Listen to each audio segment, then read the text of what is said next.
Kamis pagi, Lapas Kelas 1 Palembang Merah Mata menemukan jasad di toilet salah satu kamar hunian. Jasad tersebut merupakan salah satu warga binaan Sumaryanto, 33 tahun.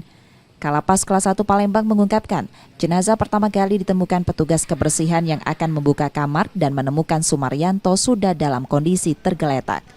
Petugas kemudian melakukan pemeriksaan dan menghubungi kepolisian setempat. Karena dari pemeriksaan awal ditemukan kejanggalan tubuh korban, jasad Sumaryanto kemudian dibawa ke Rumah Sakit Bayangkara Palembang untuk dilakukan visum.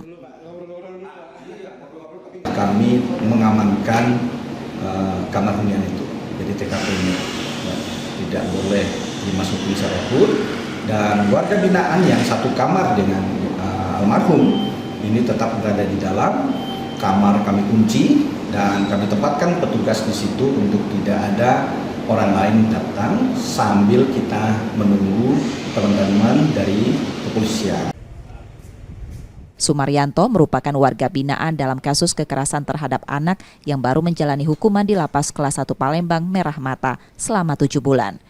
Reski Oktora, Muklas Diferensial Kompas TV, Palembang, Sumatera Selatan.